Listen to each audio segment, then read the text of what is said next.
What is going on, guys? Welcome back to the Main Stand Podcast, episode 20. 20? 20 We episodes. got Pat, we got Josh, and myself, Mitch, back with another epi. And, boys, halfway point has come and halfway point has gone. Interesting Boxing Day for a lot of squads and not for a lot of squads as well. A great Boxing Day for me. It's been a great week for Pat. Just climbing up the table. It never stops. City top the powder table. Blues are having fun. Yeah, we get it. They're clinical. After today's results, now sitting 9 points clear at the top of the league with the game in hand. Gross. It's not looking good. Yeah. No. I'm just going to come right out and say it. I'll stake my claim on the pod. I put it in the comments to our post after Liverpool dropped points. I think City are going back to back. I think we're winning the title again. It just sucks that today's game is like so hinged on one game halfway through the season. It feels like the league now, you have to be almost perfect, if not perfect. Yeah, it's just kind of the generation we live in that two of the best teams ever assembled are, playing at the same time in the same league. Mm-hmm. It's kind of brutal, but, it is what it is. The thing I'm concerned about is that I don't want, in 10 years' time for everyone on football Twitter or just football in general to look back and be like, oh, Man City really dominated the Premier League. I don't want Liverpool to be an afterthought because I do think they had a really, really, really good rivalry in, back and forth. And even though it looks like City are running away with it, I still think Liverpool are kind of, top of the world in terms of talent. Yeah, and there's still half a season to go. Obviously, it's not done and dusted, but that's just kind of the way you feel after a weekend like this. Man, I wish we had recorded yesterday, Mitchell. I don't even want to talk about it. Yesterday was tough. Do you want to start out with that, Mitch? Like, just losing to Leicester City. I mean, kind of an unacceptable performance. I mean, it was and it wasn't. It was just a weird fucking game. It was very similar to how I felt watching our game against Villa. In all honesty, we dominated in possession. We're getting chances left and right for 90 straight minutes. Like that. Like I honestly haven't seen a Liverpool side maintain like that dominant pressure consistently for 90 minutes and come up empty-handed. Yeah, the only difference between this game and the Villa game was that Salah made his pen against Villa, really. It's the same 21 shots to 6. 21 shots. What stings more is the fact goal. Our B team beat them 5 days ago. And it was more convincing. Yeah. Somehow. It was a solid game. Kasper Schmeichel just stood on his fucking head. Unbelievable saves left and right. Aggravating mishap to let in that goal by Lookman. It was a good goal. And I think Arlo said it best on the broadcast. You expect Matip and Van Dijk to handle that comfortably. And he just turned and banged one home. Yeah, I thought Trent 5 minutes after better. He came on. Trent could have done a lot better, but hey, we had nearly 600 passes in that game, 230 more than Leicester, with 81% passing accuracy. I mean, I think it really comes down to the fact that Liverpool we chatted about this in our little, the Main Stand group chat, like during and after the game, anything like that. But it just feels like Liverpool really struggled to break down deep blocks. I know I happened against Chelsea heavily too. Yeah, they just struggled to break down teams like that. And I personally, I think it has a lot to do with the fact that they kind of lack creativity all over the pitch. You look at the only other team that you could really compare this Liverpool side to, which is this Man City side. And they have like, 3 or 4 guys that are like more than capable of, picking that metaphorical lock, turning that key, whatever the fuck you want to call it, just like cracking through those deep blocks, because it's like what they come up against almost every week. When this Liverpool side doesn't come up against teams, they're going to play them man for man or play them in transition, and they're going to give them time on the ball. It doesn't feel like they really have a guy outside of Mohamed Salah right now that can really like have an individual moment to open a defense up. It feels like they're really, really heavily relying on, again, like a moment of Salah brilliance to, cause some chaos either in transition or in that block, beat 3 or 4 guys on the dribble, and then open up space that way. But that, I don't know, to me, it feels like Liverpool don't really have like that talismanic guy that can open up a defense like that, that's going to sit 10 people behind the ball. Like Mitch said, saw it against Chelsea, seeing it against Leicester. And I think the games that Liverpool have struggled in have been the games where teams give them that extra time on the ball, kind of let them make those more or less unimportant passes, and, are just like, come beat us. Everybody you have to beat is directly in front of you. You have the ball. Can you do it? And it just feels like they really struggle to do it when that is what they have to win the game. Yeah, and I think the midfield situation that we had this weekend, or yesterday, Tuesday. I don't know what day it is anymore. I've been awake for 30 hours. We had Ox, Fabinho, and Hendo, and this is a midfield 3 that are almost all 3 just box to box midfielders. They don't push in, they don't open up the box for Mo Salah or Sadio Mane to make those darting runs. Now Jota is, picking up Mane's slack this year, but Ox, Fabinho, and Hendo all just take long shots. They don't draw any defenders out of the box to open up play. This is a game where I would love to see Thiago and Naby get 70 minutes, and see what we can do creatively in the midfield. Have Fabinho play the 6 still, or move Hendo to the 6, even though I don't like it defensively, especially where we're collapsing at that 5-minute period where we let in a goal every game now. I don't know. It's just I just don't. I don't know. It was just gut wrenching, really frustrating. I think we're kind of missing, a little bit, and we'll talk about this later too as we kind of prepare for the Chelsea game, who's kind of in contention for that match.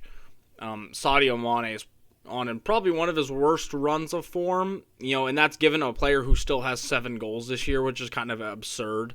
Doesn't feel like it. It's like the least influential 7 goals. I know. I mean, he's still top of the, one of the top Premier League players in terms of goal scoring. Top 6. It's been one of the longer runs. He had a really good run in kind of like October, early November, but he's played over 800 minutes without a goal. He's been just kind of poor. I think it's time for Klopp to put Jota out on the left and bring Bobby back in. I think it's kind of underestimated how much, people can chat all they want about Bobby not scoring goals, whatever, and that can be their prerogative. The thing that Bobby does is he moves off the ball and he presses. And when you do have those little lacks in midfield, if we're missing Thiago or someone else and we're lacking a bit of creativity, Bobby presses, he drops back and almost acts as that kind of central attacking midfielder. And I think Liverpool's missed that. I think it's also kind of affected the way Mane and Salah are both playing, more out wide, because Jota's kind of taken up that space more centrally forward in the box. So I think, or even Divock. I would love to see Divock get a game. I wouldn't say up against Chelsea. I would love to see Bobby start there and let Jota run out on the left. I do agree with that. But I even Divock Origi, he's been stellar in the chances that he's been given this year. I let him get a couple of games on an off week. Let your front three at least get some rest somewhere, and see what it does for you. Yeah, and it might be the summer. Honestly, we flirted with it before, especially the past year, of kind of mixing up that front three, especially with the addition of Jota. I think the summer, could be adding another person, whether they play on the left wing or centrally. He's just earning his keep. Yeah, I agree, but even adding another player beyond that, I don't think that means necessarily replacing Mane, but definitely adding another player that can compete for minutes regularly.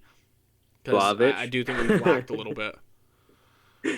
Yeah, no, there's just something missing right now, and I hope that the locker room can settle down and just kind of figure out what's going on and get back to Liverpool's winning ways, because we've seen it. We've seen huge flashes of it. Yeah. 4-week runs this season with 13 goals in 3 competitions. Like, we've seen it. We know the talent's there. We're gonna have more midfield pieces coming back. It's looking like Harvey Elliott's getting closer and closer and closer to a comeback, which is stellar to see. I was just going to mention that right side's going to be thrilling. I think that will bolster the side a lot. So, I don't think it's time to throw in the towel, even though it feels like it. It hurts. I'm frustrated, but we're in second place right now with a game in hand. Third place. Chelsea did get a point after Chelsea, but with a game in hand, correct? Yeah. So. Yeah, I agree with you. I think Thiago. We kind of forget that Thiago, Henderson, and Fabinho haven't lost a game yet this season. When they're in the midfield, I think they played wonderfully together because they're so complementary. I think when we get Thiago kind of really back into the squad, obviously he's coming back from COVID, and Harvey Elliott as well. I think this Liverpool team does get better, but at the end of the day, we don't have the depth Man City does. We're just not quite as clinical, and we really haven't been over the past 3 or 4 years. City have always kind of gone out and got those goals and been better than us, or more dominant at least. And our style of play is a lot more kind of like chaotic. So just the high pressure and the funky passes, the crossfield balls, like I think we play those a lot more frequently and aggressively than City does. Obviously, that's Pep football. And it shows. It shows when we're having to grind out an extra 3-4 points at the end of the season to catch up. But that's when we play our best football. Yeah, exactly. It definitely looks like a 2-horse race here. Chelsea's kind of staying in it with these draws. I do think Liverpool will pull above Chelsea pretty easily. But I do kind of want to get your guys' opinions on what the top 4 is looking like. We haven't really talked about that. We didn't talk about it last week. Arsenal, big 5-0 win over Norwich. We have Manchester United dropping points and Spurs dropping points. So who do you guys have as your kind of your last top 4 side going into the second half? I think it's going to be Arsenal. Arsenal? Yep.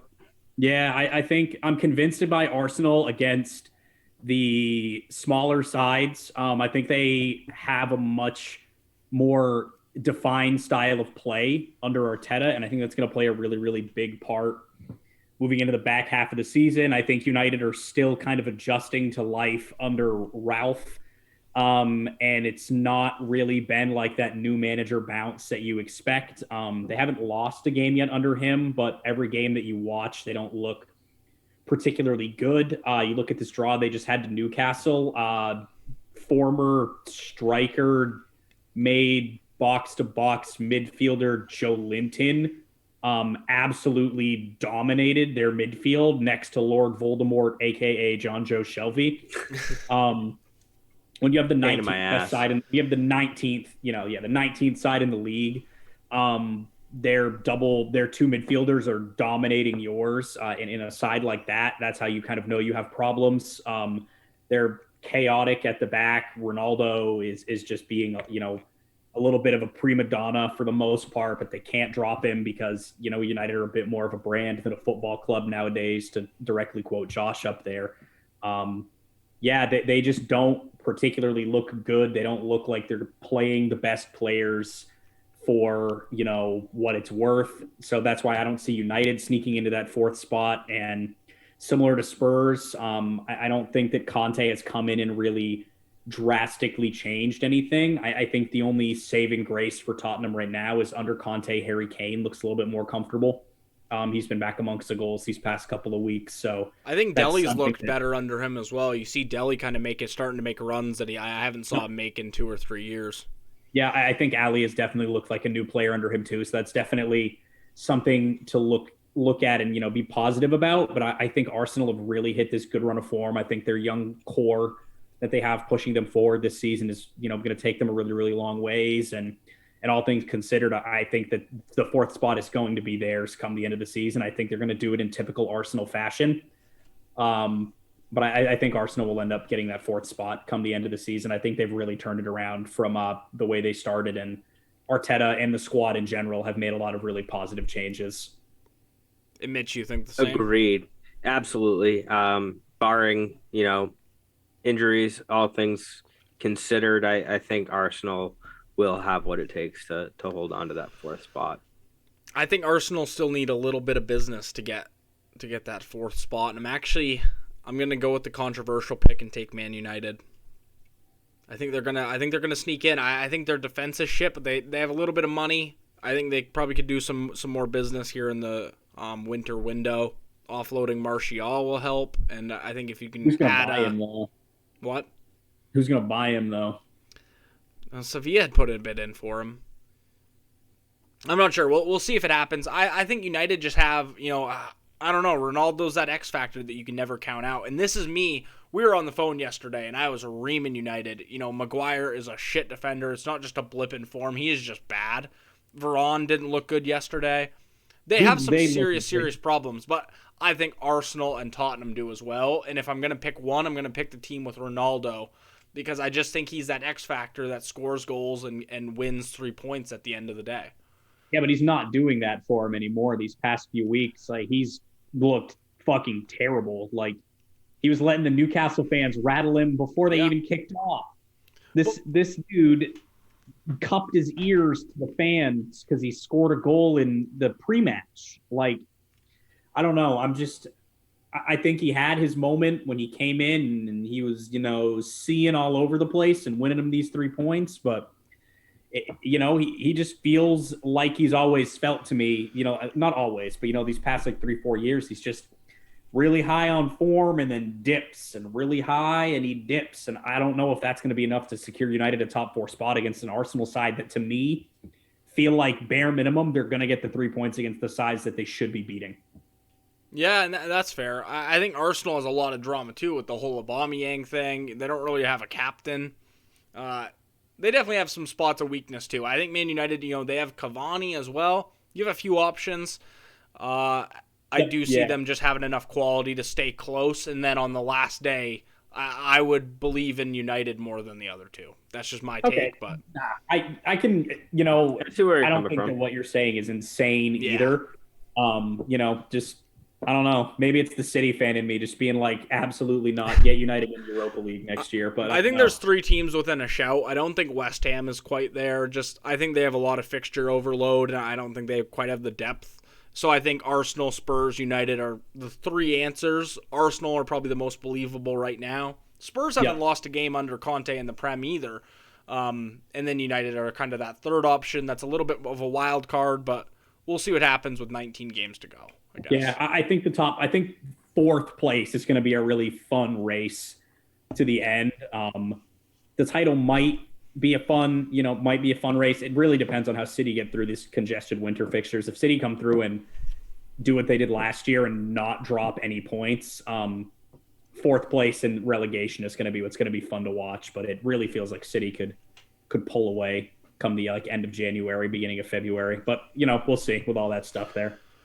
Speaking of City, do we want to talk right into the weekend? A little bit of Rick's picks, a little bit of previews. You guys got Arsenal. This game. You're excited? I think there's going to be loads of goals. I think this is going to be a really, really fun game. I think City are going to beat the shit out of them because that's what City have been doing. Yeah. They kill them every time we play. But I think it's going to be it's 2 sides that both want to play ball. I'm praying that, they don't set up in a negative way because they're playing against City. speaking about Arsenal. But, it's two sides that have super similar philosophies, Arteta being Pep's understudy for those couple of years that he was the assistant manager over there. So, I think it's going to be a really, really good game. It should be pretty end to end. And I'm expecting loads of goals, and City look pretty good. I think they'll be without Rodri at the weekend, which will probably be, a help to Arsenal. But Josh, why don't you tell the people where they should put their money for this game?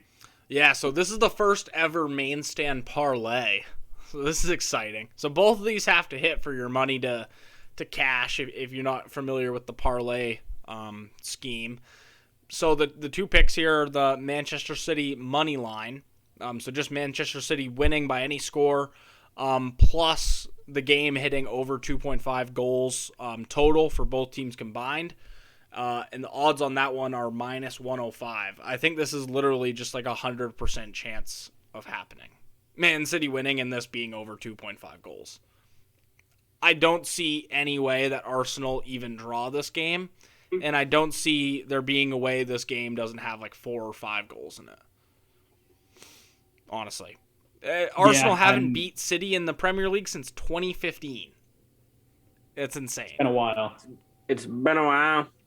And if you look at the stats for both these teams too, they're hitting the over 2.5 goal mark pretty much every game. Arsenal in 6 out of their last 7. Man City in 8 out of their last 9. Man City have 4 wins in a row. I believe like 10 in a row in all the Premier League. Yep. So that loss to Leipzig is the hiccup in the all competitions, but yep. Man City are just dominant. I do not think Arsenal has the defense to cope with Man City whatsoever. No, I don't either. I think going into this, that if you're going to put your money on anything, we tell you to put your money on this weekend. I think this is going to be your safest bet. I don't see it going any other way. My prediction for the game, just for anybody out there who cares, I think City are going to win this like 4-1, 3-0, somewhere in that ballpark. I think Arsenal might get one. You saw how shaky City looked on the counterattack against Leicester in the fucking crazy Boxing Day game. But I think at the end of the day, City's quality is just like way, way, way too much for Arsenal to cope with, and I think it's going to be a pretty convincing City win. We talked about it too. When Arsenal played Liverpool, it's one of those things to go on a run of wins and be in good form. It's another thing to like play good against good teams. And I think Arsenal against good teams this year. They have 2 convincing wins against West Ham and Leicester, kind of 2 fringe teams. Aside from that, when they play a big side, they get drubbed usually. The 5-0 win against Norwich doesn't impress me at all because we were talking in the group chat, probably one of the worst Premier League teams ever put out on paper. So it's hard to brag about that. Horrible. Yeah, no piss take for me when Arsenal go into a big game on good form this week, guys. Sorry, I'm going to go with the correct answer and pick City. You think Norwich would like place top 3 in the MLS? No. Yeah. Top 3? No. Top 3 is a good chance. I don't think so. Cantwell would do well. I tried to think of something witty to say because that can't well do well. Just like triggered something idiom? in my brain. Yeah, can't do well because he's no Carlos Gil. Anywho, Norwich are shit. Let's talk about 2 teams that aren't shit. Well, they're kind of shit. Lately. Crystal Palace and West Ham. This one's fun. Crystal Palace, who'd they play? Oh, they won 3-0. Who'd they just play this week? Palace. Was it not Southampton, or am I thinking of a different game? I got you. Hold on. They won 3-0. I know. I watched the game. It wasn't. That was Norwich. Yeah, it was fucking Norwich. It was Norwich. Okay, so not an impressive win. They're kind of both a little bit shaky. I mean, Palace lost the game before this 3-0. West Ham have been dropping, games they shouldn't drop. They did get a 4-1 win against Watford, but like the Norwich kind of talk, Watford, it's a pretty meaningless fixture in my opinion. Yeah, they're both coming off pretty big wins against pretty fucking bad teams, so it'll be fun. Yeah, and head to head, they're pretty even against each other. The last 5 games against one another, they're 1-2-1. So both even results against one another. Palace usually hits the over 2.5, so you can look out for that one. They will be without Zaha. He's serving a suspension for a red card because he's an idiot, even though I love him. West Ham just haven't been really good. I'm going to stick with the over 2.5, though. Like I said, Palace generally hits that. I think this game does have goals kind of written all over it, especially because Palace seem to have found their combination duo up top with Odsonne Edouard from Celtic and Benteke. I think they've been playing really well together. Edouard got a goal against Norwich this week. I think he's been fantastic, honestly. He's been one of the signings, not in terms of like impact. He's not scoring 20 goals a year, but he's done really well coming from Scotland, adjusting to the Premier League. I thought he's been really, really good. 7 goal involvements since he's came over. Benteke, kind of just that dependable striker. And then you have Antonio right on the other side, Jared Bowen, all those guys. I think this one's an easy over 2.5 goals. Yeah, it feels like the game's definitely got a few goals in it for sure.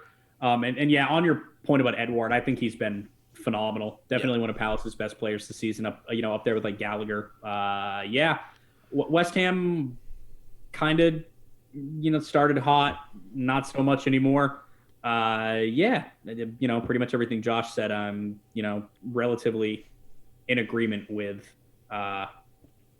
I'm excited. This game should be a fun one, honestly. Especially it will be a Selhurst. very good time. Yeah, Selhurst Park, London Derby, be fun.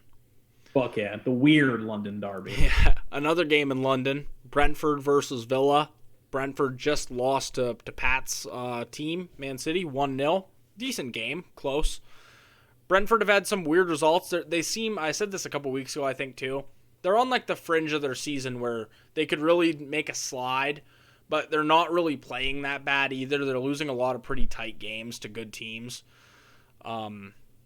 Villa, kind of the opposite. They're playing under Gerrard. They're losing to the big teams, which really isn't surprising just because it's Villa. They're winning every other game, which this one's simple. There's not much research behind this handicap. It's just the Villa money line, minus 140. Not great value, but I think it's a pretty surefire pick. I think Gerrard's team just have too much quality for Brentford to cope with, especially having played Man City in the midweek. That's a lot of energy to get a 1-0 result against City. It's a lot of running around, covering all ends of the pitch, and I just think they'll be a little bit tired for Villa. Yeah, and as someone who just watched that happen, I could not agree more. Brentford really, really did try to take that game to City tonight, so there's going to be a lot of tired legs. It was.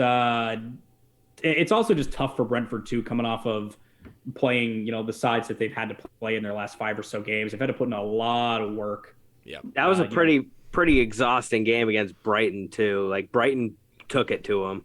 Yeah, they got the shit kicked out of them by Brighton. It just feels like the Villa money line is a pretty safe one here. Both teams in kind of funny form, but Villa, like Josh mentioned, only losing to the good sides. Brentford kind of just dropping to everyone. I don't think Stevie is even drawn to like a side that's not in the top 6. I think they play pretty well, and he has them kind of playing an inspired brand of football right now. 100%. You're seeing some names too from Villa. There's some names that weren't really popular under Dean Smith that seem to be very popular under Gerrard, and they're playing well. That Jacob Ramsey kid's pretty decent. But anyway, Everton-Brighton's the next match. This one's funny. I wanted to throw a couple bets on this just because Everton fucking suck, man. They are so ridiculously bad since Calvert-Lewin's been injured. I don't even know how Rafa still has a job, honestly.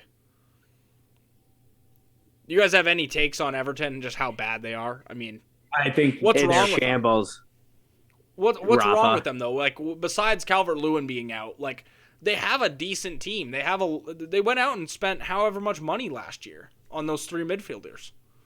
I just don't think it's worked. Like have one of them really, like Allen, has he really been like the player they expected him to be when they signed him? Like, not really.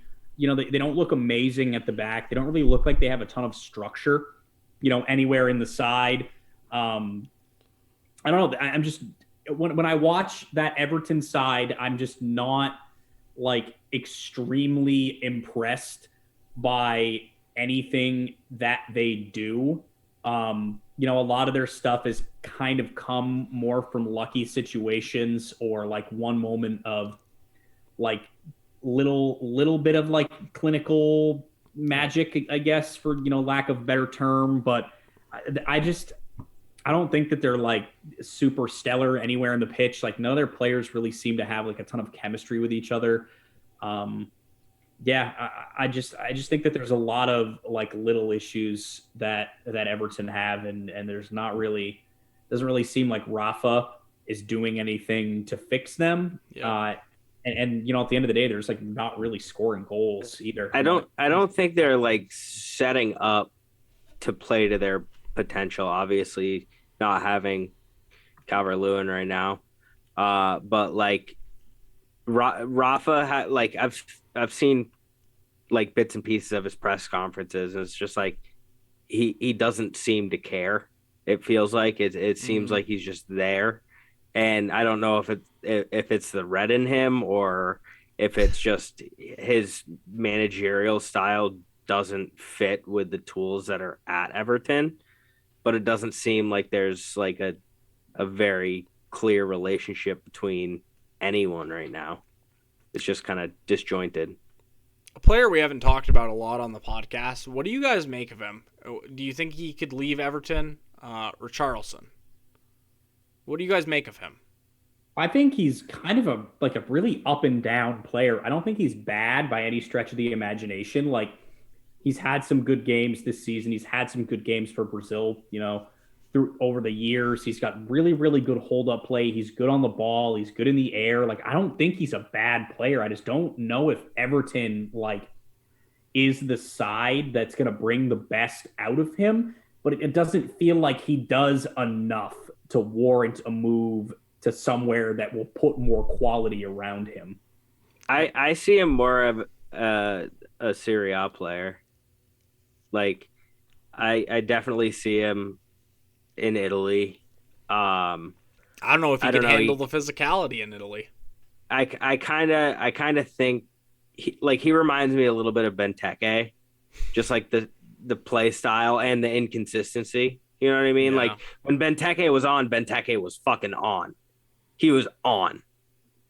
And Richarlison, he's had these bright shining moments throughout the last few seasons where we see like an amazing striker. He's facilitating the offense from the front. And it's just it hasn't been there. We haven't really heard anything from him this season. Yeah. I don't know if he would be good elsewhere either. Maybe like an Arsenal or something like that. I don't think he's going to really make it at Everton. If Harry Kane left, I could see him at Tottenham. That'd be an interesting one, honestly. He's a shithouse player, too. He's one of those players you just fucking hate playing against. But I could see him at, like, Palace, too. Yeah, it's not a bad shout. Ultimately, Everton, we had a big preview for the Merseyside derby a few weeks ago. And we talked about how Everton, on expected goals versus expected goals allowed, they haven't been expected to win a game since Man United, that 1-1 draw. That's still the case to today. They've just been awful, legitimately, for like 2.5 months. I have the Brighton draw no bet. So this is basically Brighton to win the game. Gives you a payout of plus 110. If Brighton draw, you get your money back. If they lose, you obviously lose the bet. This is great value because Brighton just are hard to beat. I think Brighton have only lost like 2 or 3 games all year. They're just a tough side to break down. We saw that, against Chelsea today. 1-1 draw. Welbeck scored a late goal against the Blues at Stamford Bridge. They're just a really tough side. They looked really, really good against Brentford. Yeah. Like that one-touch flick goal, just the distribution and the pressure that they're able to apply with who they have in the side is just really something that is cool to see in a side like Brighton. Yeah, and we saw it when they played Liverpool too. Compact, hard to break down, hard to score goals against. And one of their, I think, main traits is their defense. They like to keep the game on a narrow scoreline, so this is the second bet for this game. Not a parlay, just an individual bet. I have this one under 2.5 goals as well. This has been true in Brighton games for their last 7 matches. They've kept games under 2.5 total goals. This one's odds of minus 140, so a little bit less value, but still one I think is a pretty safe bet given that Everton, can't score a goal to save their life. Yep. Yeah, that's safe. And that's talking Everton. Brighton aren't particularly good at scoring goals either, so. No, that's very true. But we hope they at least get a goal so they can win and deliver on the draw no bet play. Right. We just need a 1-0 and the people are happy. You know what? 2-0 even works. A Maupai goal, just some shit housing to the Everton fans. I'd be fine with that. Right. Correct. All right. On to the biggest game of the weekend. Yes. For sure. We got Chelsea and Liverpool in action this weekend. Both are in kind of a funny spot for form. You can say that. Guys, I'll let you two do a majority of the talking, and then I will give my 2 cents at the end here. You're blue-blooded biased. Mitch isn't going to agree with me. It's in the kit. I know it already. That's not a bad thing. If you're gonna lead with that, you gotta go first then, because I gotta hear what you have to say that I'm not gonna agree with. I don't think you're gonna agree with me because generally I do think you are very good at shouting when Liverpool isn't favored in a matchup. I always back Liverpool after defeat or poor result. I always think they'll snap out of it, and a lot of times they do. Sometimes this season they haven't, but I kind of do favor that. Even at Stamford Bridge, Liverpool have the best of Chelsea. In the past 11 games against Chelsea, they're 5-3-3, so they've actually got more wins than Chelsea recently in that head-to-head battle. Andy Robertson's going to be out, which means Kostas Tsimikas is going to play in that left-back role. I think he's been playing really well, still whipping balls in. Trent's been playing well attacking-wise. I think that does hurt Chelsea's attack going forward because Reece James is going to do a little bit more defending. So is Alonso. Just because our outside backs are going to be pushing up the field, and there's going to be a lot of defending on those wings, and that's going to be a really important kind of facet of the match out there. I also think the impact of how Klopp sets up Sadio Mane in the front three, if he benches Mane, brings Firmino in, is going to have a lot of impact on this game. I think Firmino is the play in the middle with Jota out left. I think if he does that, Liverpool are the favored team. I have the Liverpool draw no bet again at minus 125. Liverpool are the favorites in this match. I just think Chelsea are having a little bit of a hard time scoring goals still.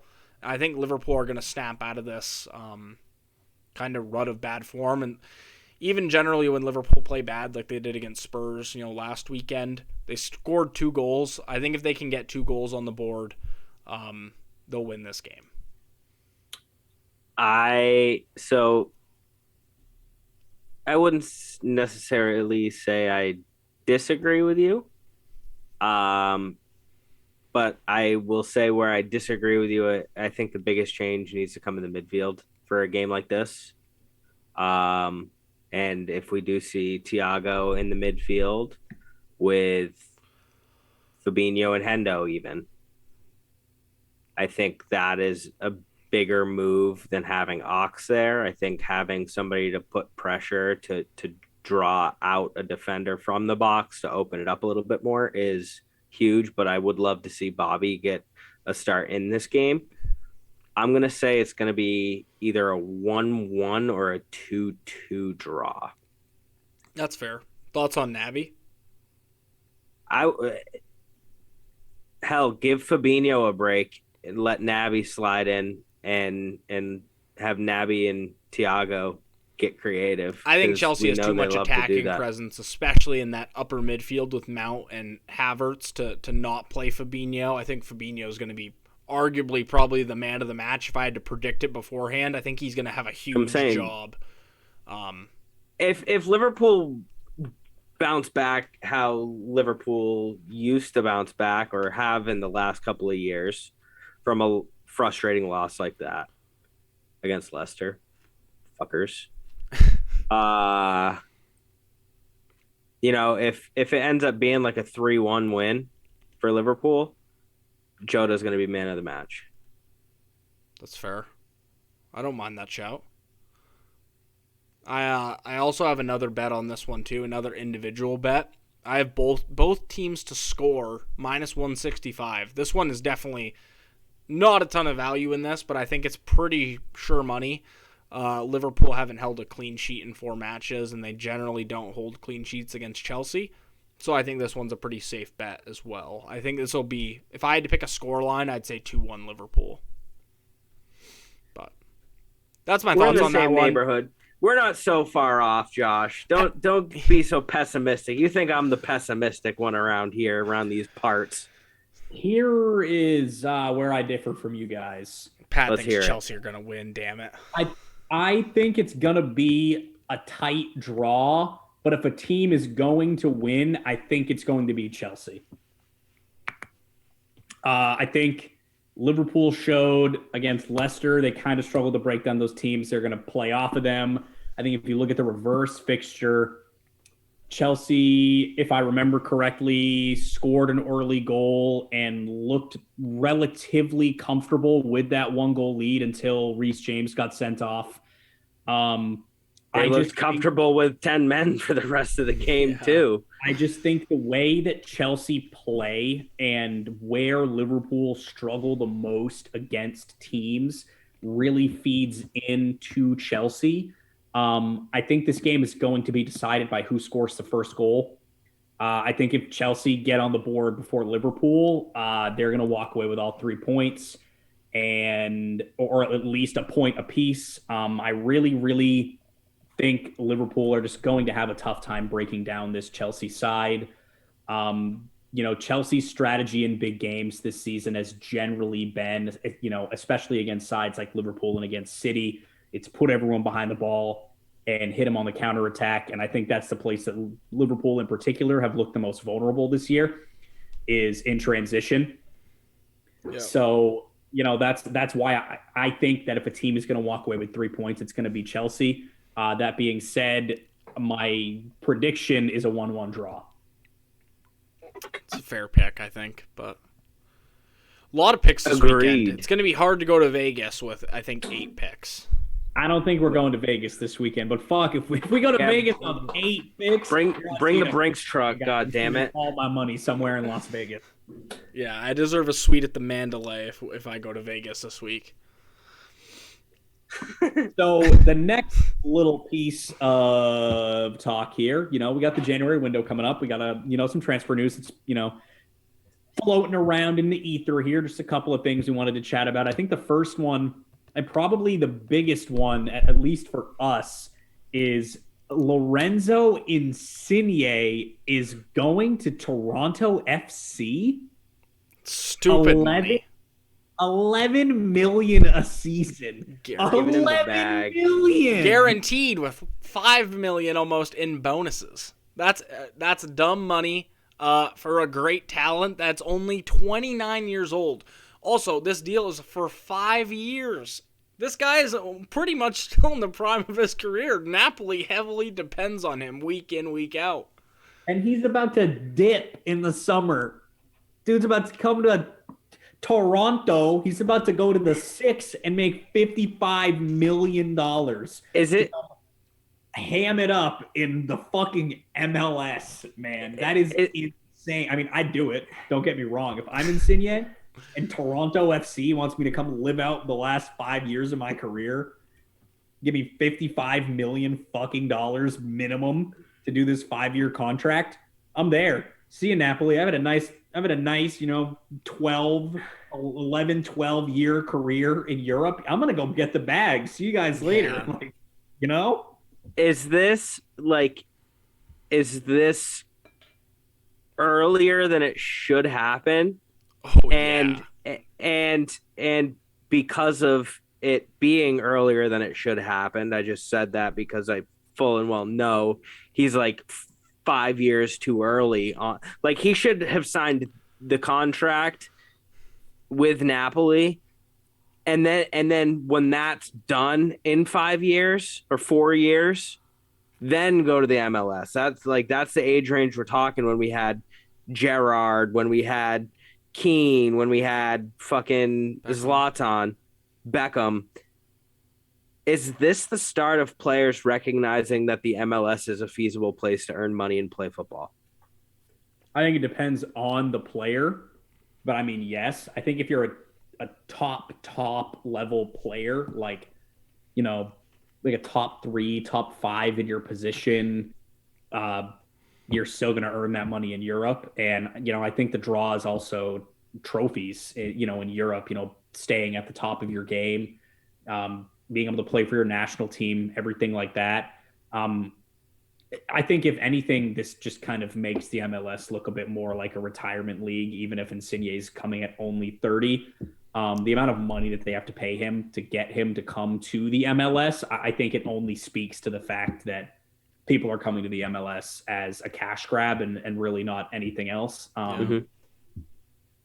So I think he might be one of the top 3 players, though, in the MLS like entire history in terms of talent, like currently. Yeah, it's like him, Ibrahimovic, Beckham. Yeah, those are the 3. Yeah. How many goals is he getting in his first season? 30. I mean, Wayne Rooney too. Wayne Rooney.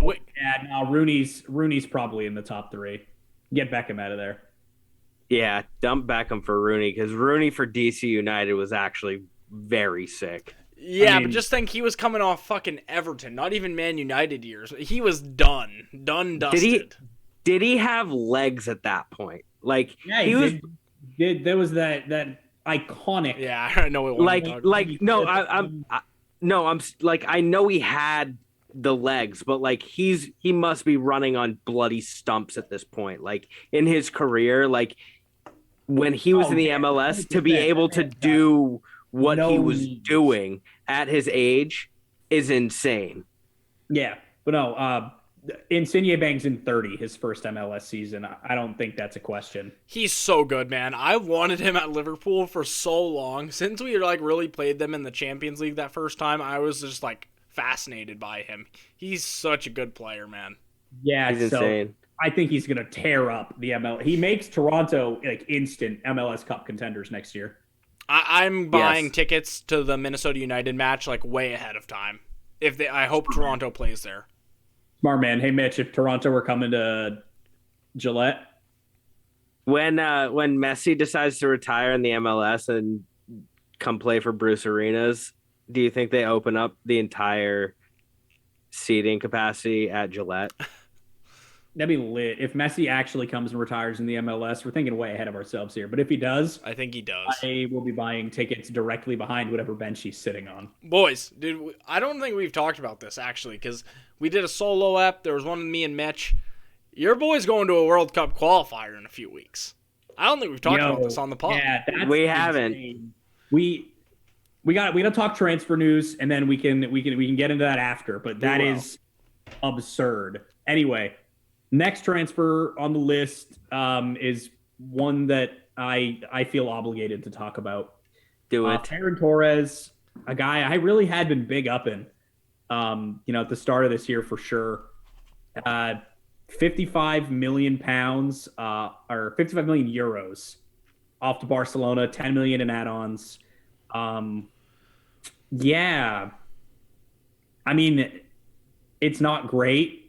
But at the same time, we just sold a bench player, really, a guy who only played like a handful of games for us this season for 55 million euros, potentially climbing to 65. So it feels like decent business. Apparently he didn't want to be there. And I kind of like how City kind of have that, culture now of, apparently Torres just knocked on Pep's door and was like, I don't want to be here anymore. And Pep was like, all right, see ya. And that was that. Let him leave.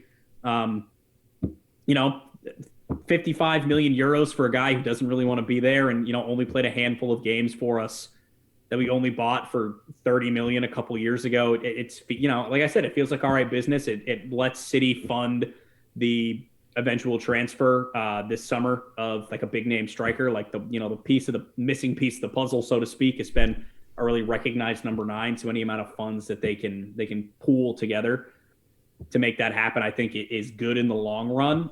Clearly we haven't really needed Torres. we haven't been playing with a recognized striker for almost the last 2 seasons. And, we won a title, went to a Champions League final. We're well on our way to winning another title. And the knockout rounds in the Champions League haven't started yet, and it's Manchester City. So I'm not saying we're going to another final. I would be a fucking madman to be making that prediction live on the air like that. But are we getting hot with it? It puts money where money needs to go. And using Liverpool fans' logic, we only paid $45 million for Jack Grealish now. So all in all, I think it's a great deal. I don't think it's bad either, honestly, and I think it's pretty evident of like Pep's plans for letting him go that easily. Like you said, he came in, said he wanted to go, and Pep let him go. As long as he was getting a fair price for him, it wasn't a big deal. So that's obviously kind of evident that Pep didn't see him as that imperative to the squad or the team's performance. I think it might have something to do with the soft spot that Pep and the rest of our board has for Barcelona too.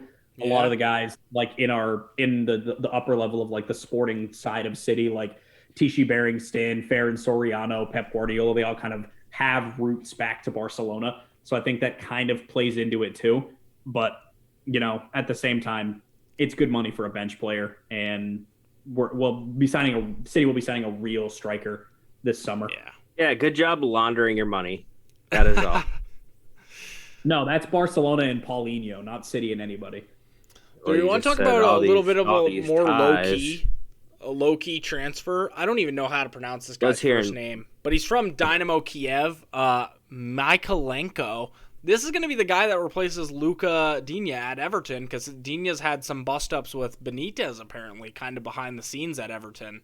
He's not happy, and he doesn't like the way Benitez wants to play, thinks the club's being run poorly, so they're shipping him off for this guy, and I've heard a lot of really good things about him on football Twitter. I'm kind of excited to see it because we saw, I believe, is Kiev in Ukraine? It must be. Yes, Dynamo Kiev is in Ukraine. So Ukraine left back. We know one Ukraine left back that's pretty decent. So I'm kind of excited to see how this guy does. It'll be interesting. Supposedly it's already completed. I don't know if it solves their problems, but we'll see if it's somebody that Rafa wants and it solves a problem in the dressing room. Why not? Let's see what happens. Just another piece of the transfer T puzzle. I thought it was interesting. Anything that hinders Luka Digne is pretty funny in my opinion. So sounds like he's going to Chelsea too. That kind of feels like it's the one place I've seen is getting him in on loan with option to buy for to replace Ben Chilwell. Yep. I hate him so much. Of course he wants to go to Chelsea. Next one, Onana to Inter Milan. What do you guys think? This one's really interesting in my opinion because Onana's been out for a little bit because he had that suspension for the steroids. What do you guys make of this one? I think it's interesting. I need to remind myself where this man plays. Oh, he's the goalkeeper. Yeah. He played for Ajax. That's a great move. He played for Ajax, right? Really, really good goalkeeper. I think that's a good move. Who's he competing with Inter? Is it still Handanovic? Yeah. Handanovic, yes. Yeah, I think it's good competition at a pretty high-level Italian side. I think it's like a good step up for a keeper like him. I think the steroids thing is a little funny, but as a keeper, it's healthy competition at a team that's going to win titles in a league that's regarded a little bit higher up than the Italian league. So it feels like a pretty good move. And, it's kind of the next step for a guy like him to maybe be making a move to, a club regarded as like a little better than Inter right now. So I like it. I think it's a good move now that I remembered who he was. Yeah, good for him too, honestly. Like sitting out that long and getting to a club like Inter, that's pretty solid if you're him. You're looking at that and you're pretty happy. Yeah. Another Italian move, Ainsley Maitland-Niles to Roma. We saw some English players go to Italy recently. Tammy Abraham have some success. What do you guys think about this? Yeah, Chris Smalling. I think it's kind of funny that Moo's just pulling people from England. I don't mind Maitland-Niles, honestly. I think Arsenal, he's kind of got the Oxlade-Chamberlain treatment a little bit from Arsenal, in my opinion. He's been moved around. Yeah. Not really respected by the fans. He's kind of injured, quite frequently. I think going to Roma is a great place for him to go and just kind of reset. Yep. Yeah, I think he's wanted out for a while. He made that Instagram story about wanting to leave the club, and they still didn't let him. So I honestly, it just feels like Maitland-Niles is going to go anywhere that Arsenal let him go Yeah. at this point. But I do think Roma's a good move. He's playing under a manager like Mourinho, which is a little meh in 2022, but Yeah, a good move. it's a Good decent career one. move for the kid. He just wants to be playing ball again. Cigs and pizza, baby. Cigs and pizza. And wine. And vino. Dennis Zachariah, this is one that broke today. Wants to leave Mönchengladbach. There's a few clubs interested. I believe it was like Juve, Madrid, 2 English clubs. This is a pretty good one because he's a young attacker. I'd like to see Liverpool go after him, honestly. I'm surprised he hasn't left earlier. Yeah. He's always kind of been. He's the Swiss midfielder, right? He's always been. How old is he? Do we know? I'll pull up the Wikipedia here. Dennis Zachariah. I know that he's a pretty good name. He's definitely been flirted around. He's 25. Yeah, he's 25. Yeah, he's like a box to box midfielder for Mönchengladbach. He was He was on City's shortlist to replace Fernandinho a little while ago. I'm surprised he hadn't left sooner. I think he had a little bit of injury trouble in the past. I know that there were reports last year that he had agreed to, I believe, a pre-contract with Bayern, and that never really actually turned out to be true. But he had always kind of been pulling interest from these bigger clubs, and he's a quality player. When City had played him not him specifically, played against him in the Champions League ties they've had against Gladbach in the past couple of years, he's always been a player that's impressed me. Yeah, I think whoever picks him up is getting like a pretty quality player for what it's worth. I mean, he's not like young and up and coming anymore. He's 25. I mean, he's clearly still got years left to play, and a lot of the times you see these defensive midfielders maybe peak a little bit later. So he's definitely still got time to develop a little bit as a player. It'll be fun. I think if he ends up leaving Gladbach, I think whoever get him have a good player on their hands. Maybe somebody like a United or an Arsenal could use him, like a really solid defensive midfielder with Thomas Partey not really cutting it for Arsenal, and United not really having a good defensive midfielder at all on their books right now. He's been mid, man, since coming from Atletico. Arsenal do need another CDM. Yeah. So allegedly, the teams are in the English. There's 2 or 3 English teams in the mix: Liverpool, West Ham, and Arsenal. West Ham would be a good spot for him too. They do like a double pivot. Him and Rice, that'd be sick. That would be insane. It's such a Moyes formation, double pivot. It is. Staying in the Bundesliga, Rafinha to Bayern Munich. This one's not super surprising because I just think the Leeds thing just hasn't worked out. No, but he's a really good player, so I think he's going to tear it up at Bayern. Yeah, he's going to have some opportunities, and Sané's at Bayern too, right? Yeah. Sané, Gnabry, they have a really, really good team. They have good wingers, which so scares me a little bit for like competition. Is he going to have there's a lot of competition. Yeah, but Bayern are always in so many different competitions too. Like they always make deep runs in the German Cup. Like when it gets down to the nitty gritty, like they're always going to be able to rotate players because they're always going to be winning in the Bundesliga. There's the DFB Pokal and the other German Cup that they're in. They have the Champions League, so yeah. Really, it's just like who's going to be playing on the opposite wing of Sané right now for Bayern, and I don't think it's a stretch to say that Rafinha could give Gnabry a little bit of healthy competition. Absolutely, and then we have a lot of people in the Bundesliga getting targeted right now. Yeah. Matthias Ginter announcing that he is leaving Gladbach at the end of the season. So, just kicking off the winter transfer window with, hey, this is what I'm doing this summer. Peace out. Man, they're losing some pretty key defensive pieces. They've been one of the better defensive teams in the Bundesliga the past few years. They have, and I don't know. Is it trouble in paradise to players not want to be in the Bundesliga anymore because it's just Bayern and then their rotated team is the rest of the league? Yeah. ESPN FC, ESPN Plus FC.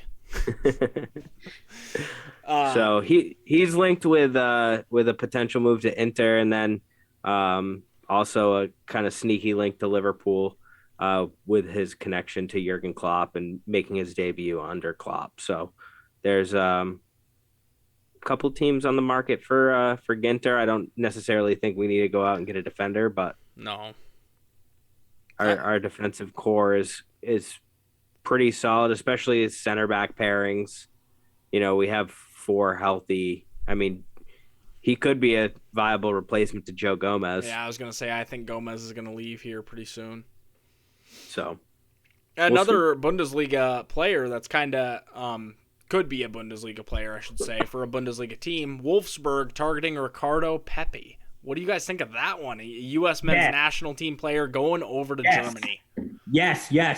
Get Pepi in Europe. Yeah. He is good. I want him playing with good players and getting legitimate game time against actual talented people. He did great in the MLS. Get him to Europe. Get him some minutes. Get in the goals. Please, I'm begging you, Ricardo Pepi. Go to Wolfsburg. Go play with your homeboy John Brooks. Get the fuck in there. I like it. I like it a lot. I like when any young, talented American makes a move to a decent European side. Yep. Can I ask why Germany has become the stepping stone for American players? Not as harsh as some of the other leagues. I think Serie A is pretty defensive, hard to get used to. Premier League's so fast-paced. I think the Bundesliga is pretty easier setup in terms of transitioning from the MLS to the Bundesliga. I think it's probably the most similar in terms of style of play and speed, all that stuff. Yeah, I think the Bundesliga is like kind of high pressure, like back and forth kind of nature. You see in a lot of these games between most sides, Bayern Munich excluded because they just kill everyone. But I think that's where a lot of these young American players that come from a league like the MLS, it's like super end to end, a little bit chaotic, like over the top balls, a lot of running in the midfield.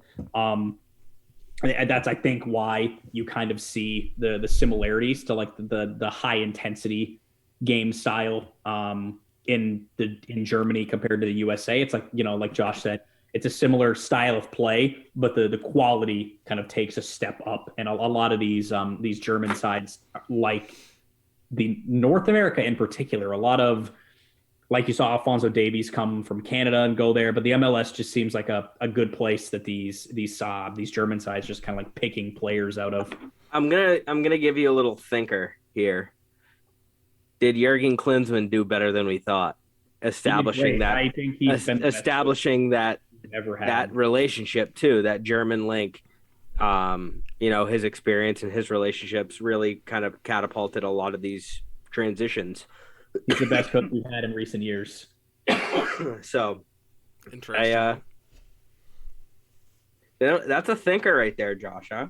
I love Jurgen Klinsmann. I'm a Klinsmann enthusiast. We're a big Jurgen podcast. Any Jurgens?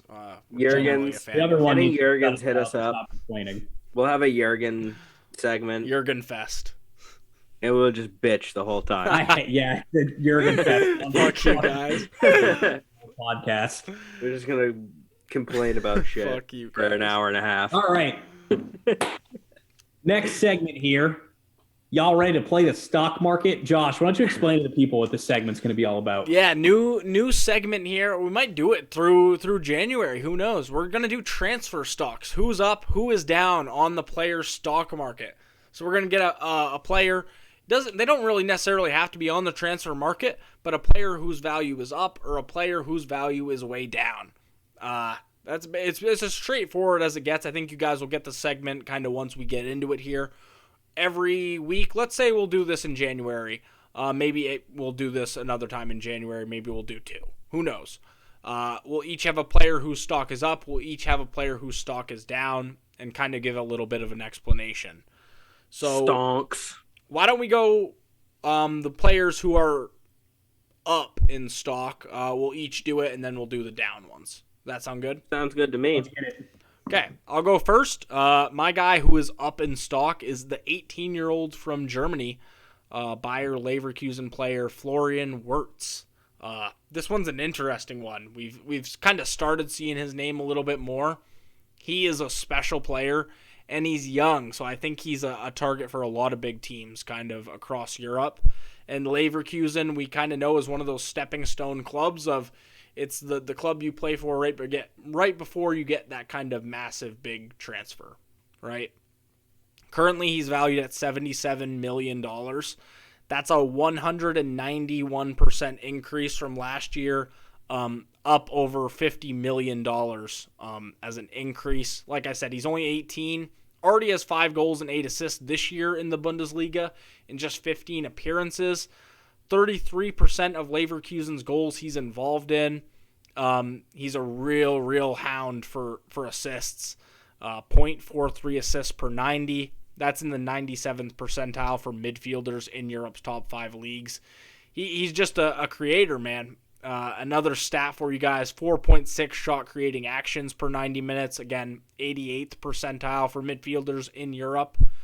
I think he's just a wonderful player. And we saw kind of these players come from Leverkusen. Heung-min Son, Kai Havertz. I think he's going to be kind of that mold. I think he'll go to a really big club and be a brilliant player. Maybe not this year, but definitely in the near future. Any thoughts on him, guys? I dig it. I think you nailed it on the head with your analytics. Josh analytics over here. Play much this season, but I think the statistics they speak for themselves and really speak to how well this guy is playing. It's much more eloquently put than mine is because I didn't use statistics for mine at all. I took this in a totally different direction. So I guess I'll just share mine now. So my up is Frankie de Jong. And the reason I think his transfer stock is up is because he is one of the 2 players. The other one is my down. I'll share him later. He's one of the 2 players that has been making headlines at Barcelona because they are willing to sell them. So I'm putting his stock up because he is the one that people will probably want to buy. So he's been a little on the fence form-wise this season, which in fairness, you could say that he's down to. But the reason I will say his transfer stock is up is because he's young. He's clearly very talented.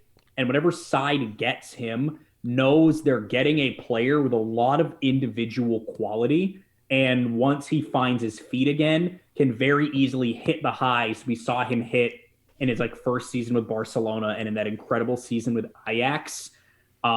So think of Frankie de Jong like you're buying Bitcoin when it drops. It can go, it's going to go back up eventually. So you get it when it's low because it's going back up. It's going to rise. You have to get it when the getting is good. I can't argue with that. That's a good shout. My stunk player that is skyrocketed in value year over year, the attacking midfielder from RB Leipzig, Christopher Nkunku. Last season, 18 goal involvement, 7 goals and 11 assists in 40 competitions last year, 40 appearances. With an estimated market value of roughly $24 million. This season, in 25 appearances, has 15 goals and 10 assists. The man is on an absolute tear. Value is skyrocketed up to $65 million. He's 24 years old. He's having a breakout year for sure. And if somebody wanted to get on this Dogecoin stock, they missed the boat already. This is a good shout, Mitch, just because I think Leipzig is a selling club too.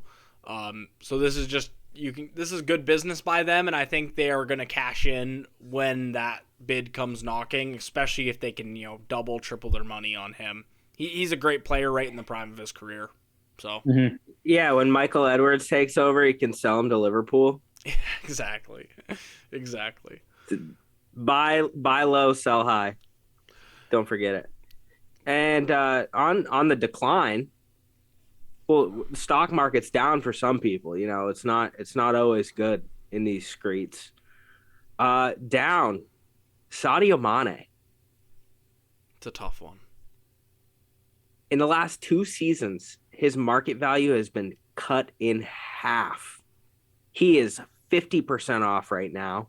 He is only $15 million valued right now, worth $15 million more than what we signed him for from Southampton. Let that sink in. This man was valued at $165 million in the 1920 season. Or sorry, 1819. Yeah, 1819 season. 2 years ago. That spin on Manuel Neuer did a lot, man. That one spin. But he has 10 big chances missed this year alone, which is one behind Salah with 17 fewer shots. Yeah, he's had a tough time, but I love him.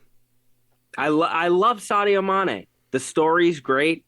He's been a prolific, like he is a top attacker in Liverpool history. No ifs, ands, or buts.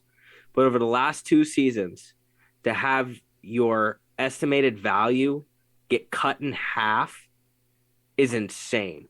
Yeah, playing as regularly as he does, and that kind of speaks volumes as to kind of where the hole in our attacking side is right now. As much as it pains me to say it, but that's Mane down.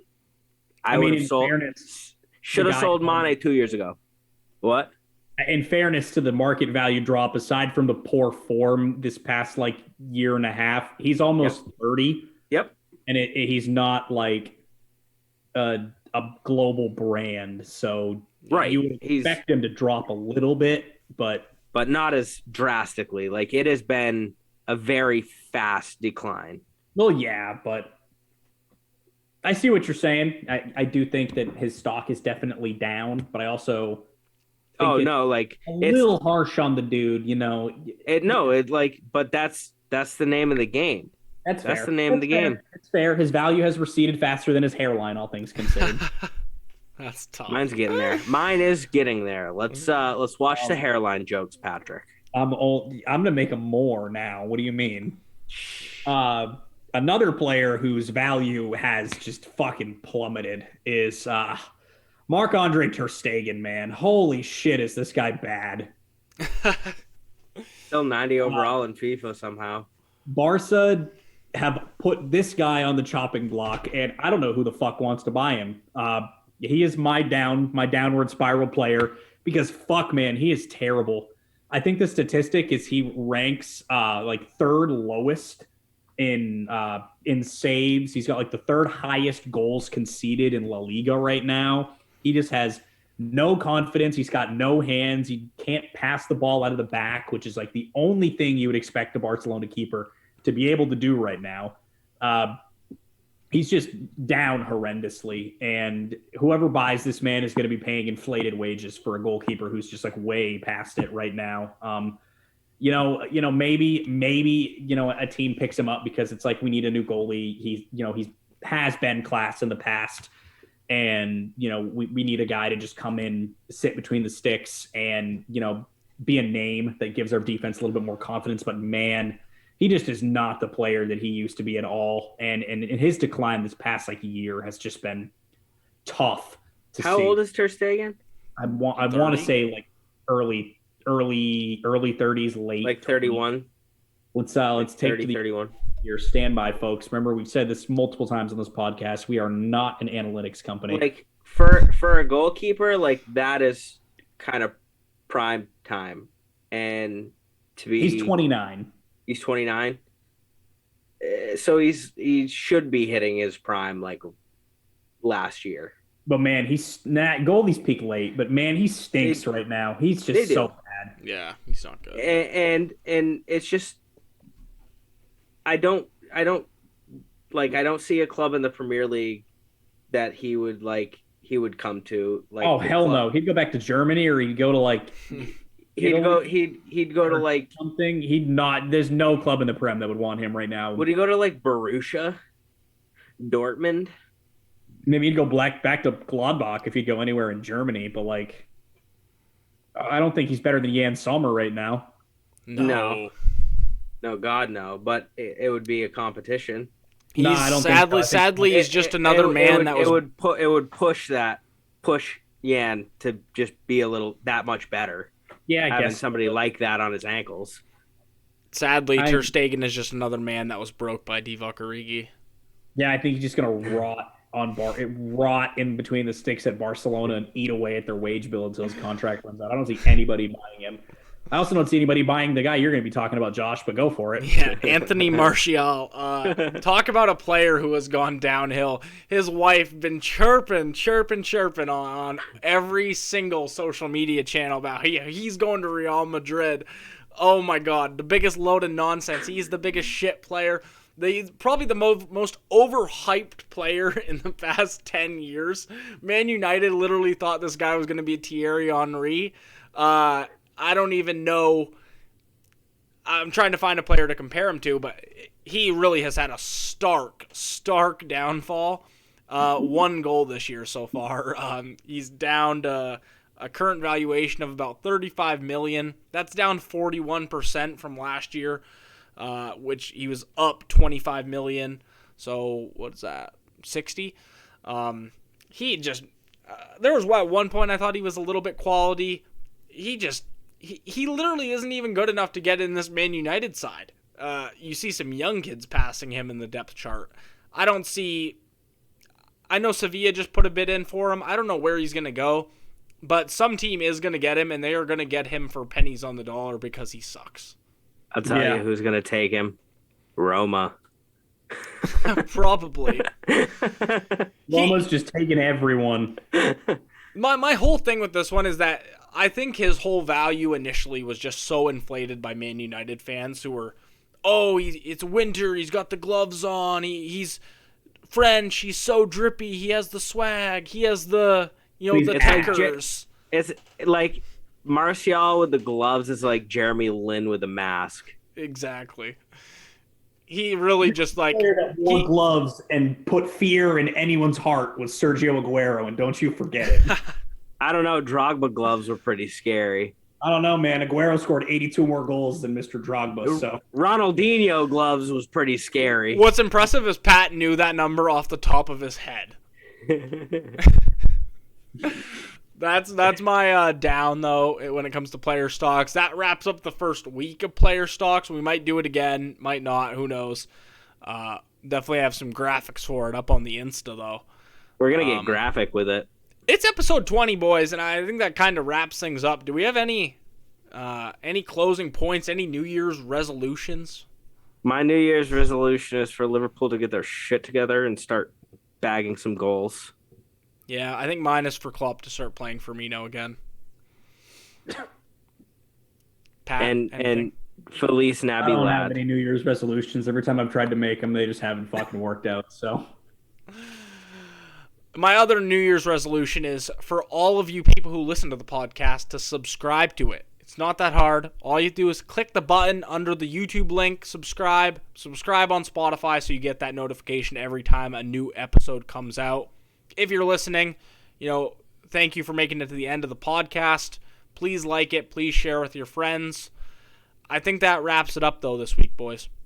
Yep. Okay. Actually, no. I have a closing statement in the sharing of the podcast.